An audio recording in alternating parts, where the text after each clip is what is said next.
Olá, olá, olá, meus amores, sejam bem-vindos ao quarto da titia. E nesse quarto, nós iremos fazer viagens pelo tempo e espaço, conhecer pessoas importantíssimas e muito interessantes. Pessoas que às vezes foram esquecidas pela história por serem pessoas que foram coadjuvantes em eventos importantes, mas se estudarmos um pouquinho, iremos descobrir que essas pessoas foram fundamentais. Afinal, a história não nos conta detalhes sobre todos os envolvidos, e vocês sabem que eu adoro ter um hiperfoco no meio da madrugada e aprender um pouquinho mais sobre um personagem quase desconhecido.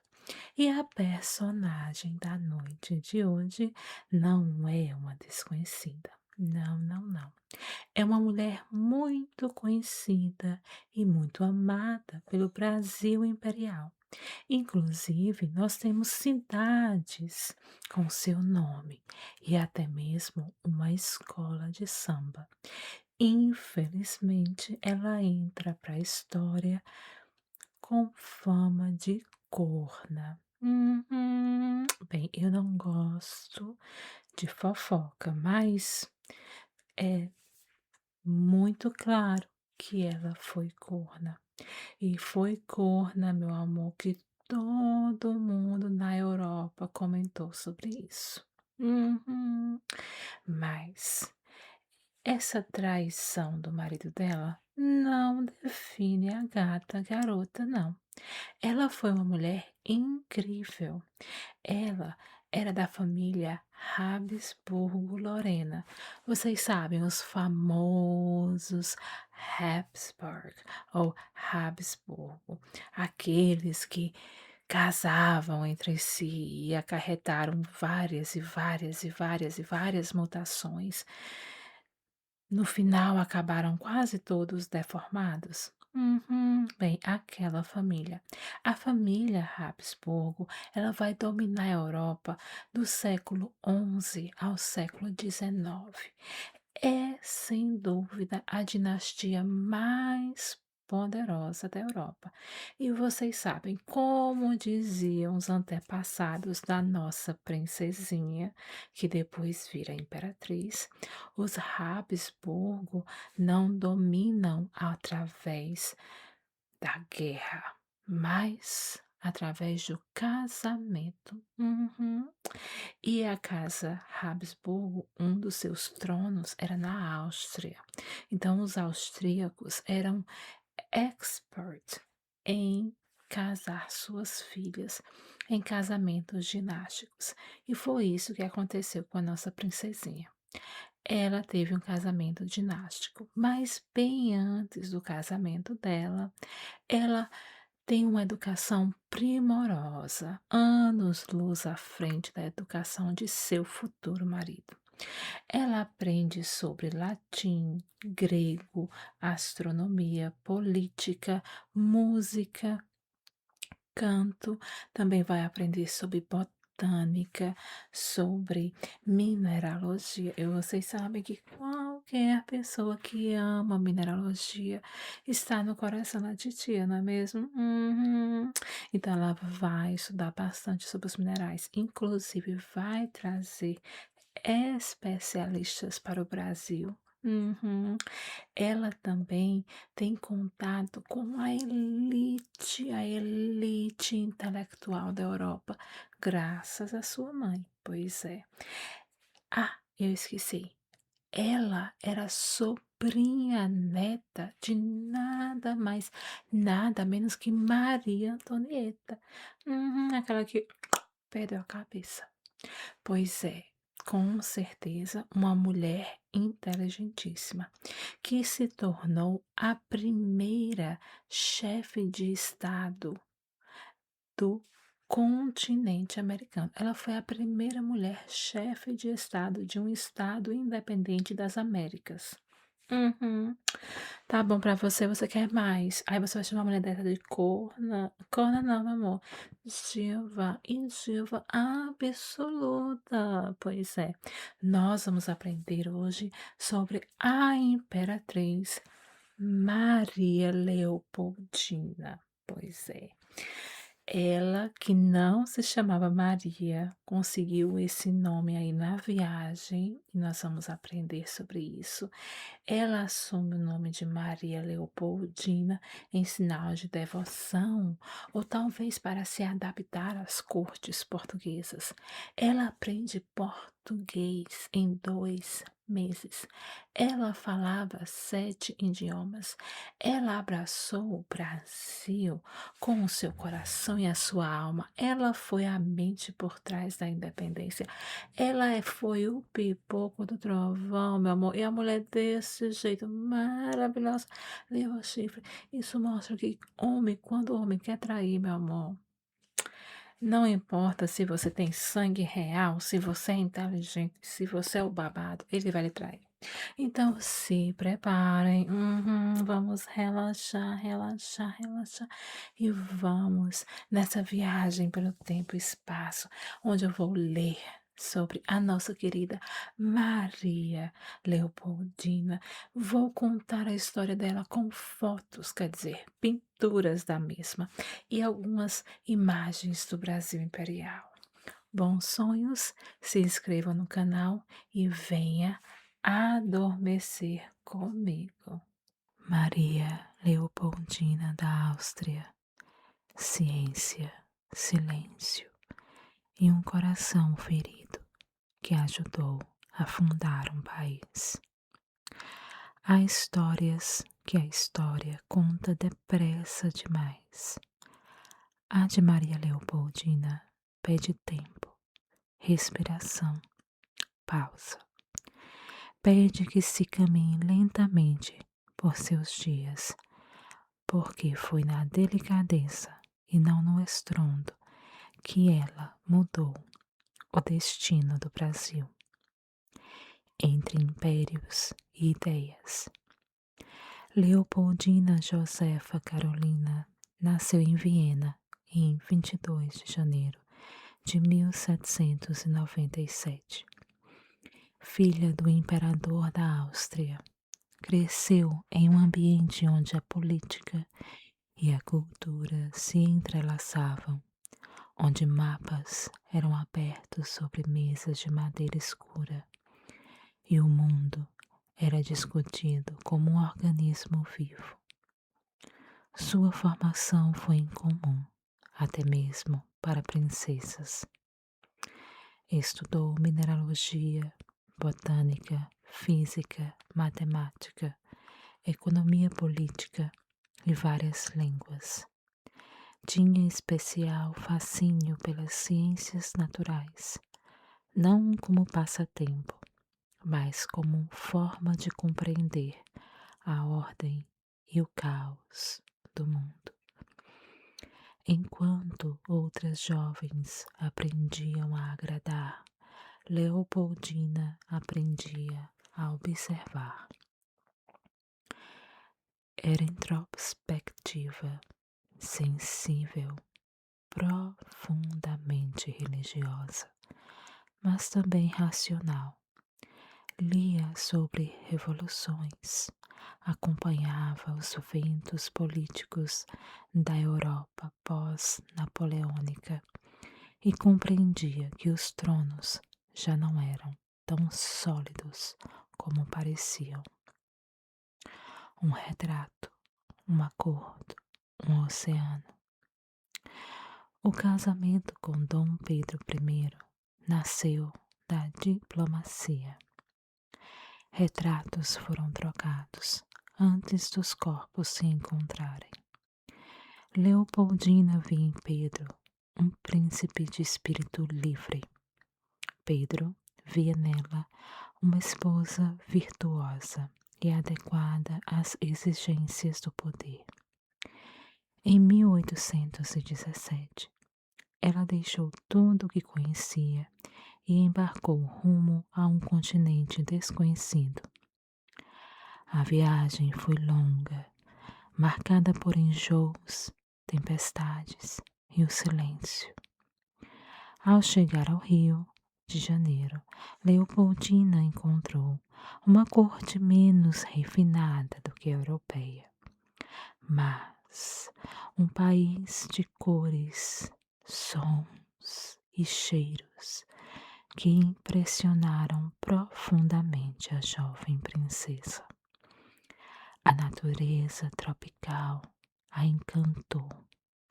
A riqueza natural ganhou seu coração, mas também a desafiou.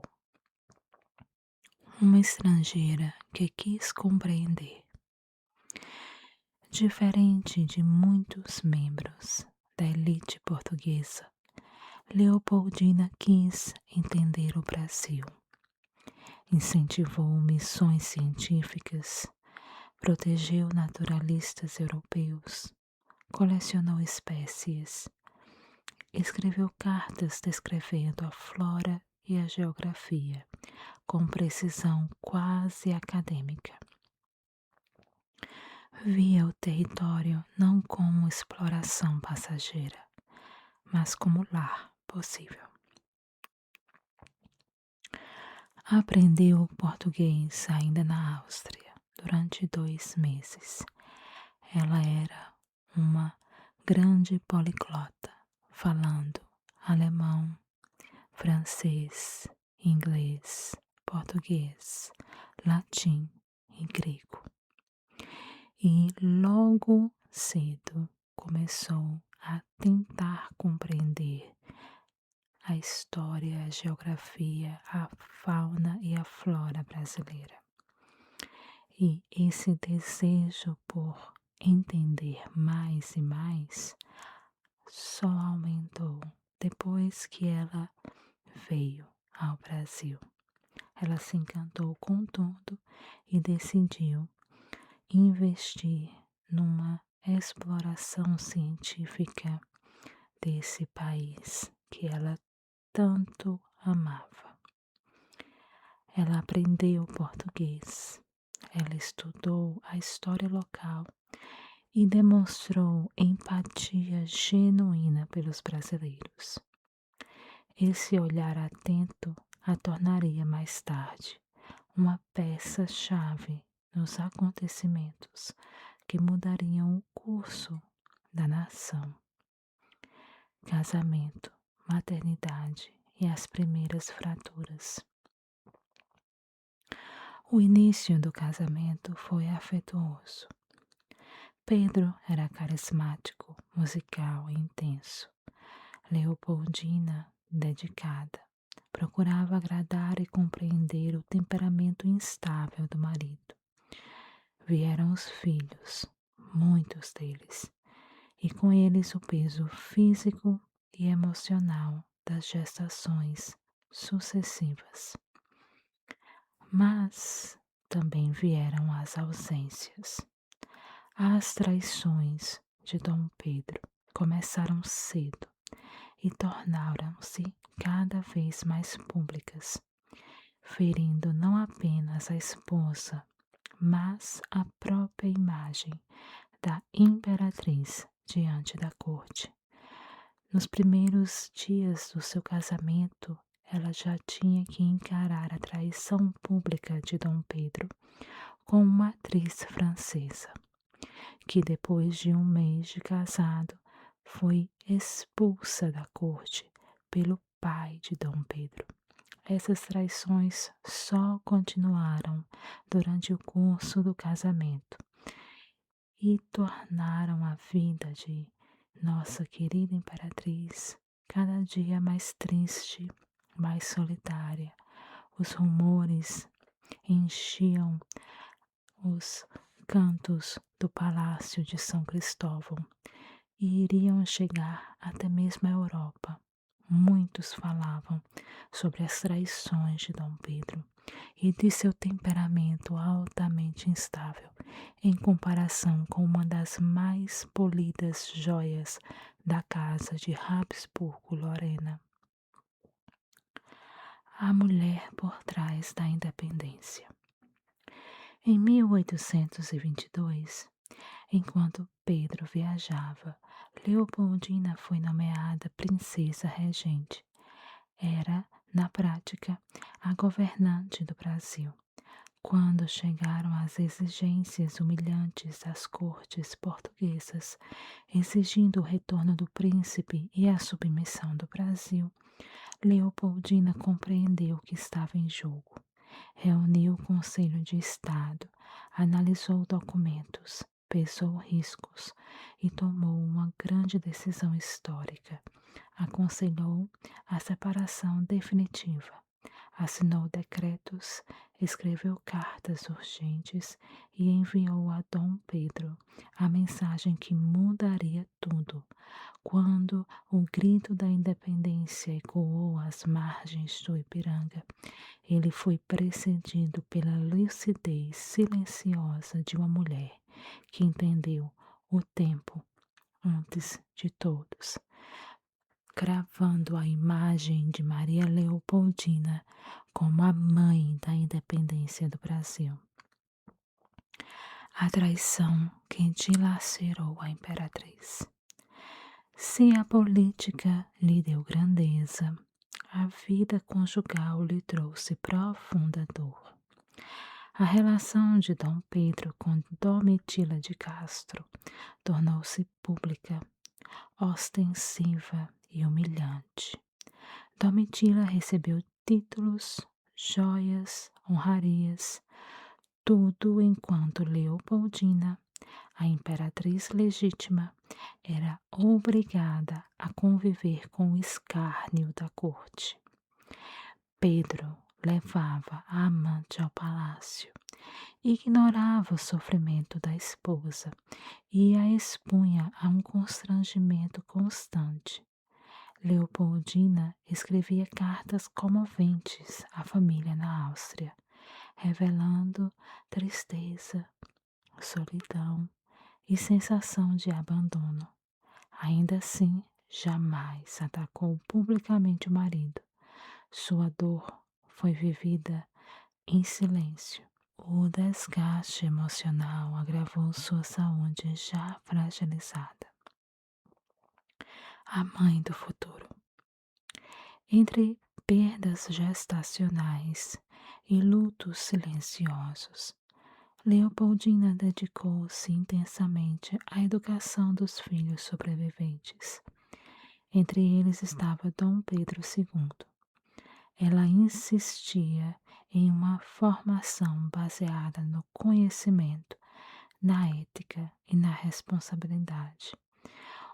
Uma educação forjada tipicamente para os príncipes e princesas da elite de Habsburgo-Lorena. Muitos traços do futuro imperador: serenidade, curiosidade intelectual, respeito pelas instituições ecoam diretamente da influência materna. Leopoldina governava pensando no amanhã. A casa de Habsburgo-Lorena, principalmente depois do imperador Leopoldo I, focou em educar os seus membros para uma missão de doação, de fazer bem aos pobres, proteger o povo e viver uma vida de serviço. Esses pontos educacionais foram os que moldaram o pensamento de Leopoldina e ela conseguiu, nos seus poucos anos de vida, atribuir esse mesmo pensamento ao futuro imperador. Declínio, dor e despedida. Em 1826, após mais uma gravidez difícil e profundamente abalada emocionalmente, Leopoldina adoeceu gravemente. Morreu em 11 de dezembro, aos 29 anos. Sua morte foi cercada de comoção popular. O povo, que reconhecia nela uma figura digna e próxima, chorou. Dom Pedro, tomado pelo remorso, afastou Domitila temporariamente e reconheceu tarde demais o valor da esposa que perdera. A imperatriz foi sepultada sem pompa excessiva, mas com respeito sincero do povo que a amava profundamente. Até diziam que Dom Pedro I talvez tenha tido um papel importante nesse declínio de saúde da imperatriz, já que haviam rumores e boatos que ele tinha chutado a imperatriz em sua barriga. E isso teria prejudicado a saúde da mesma.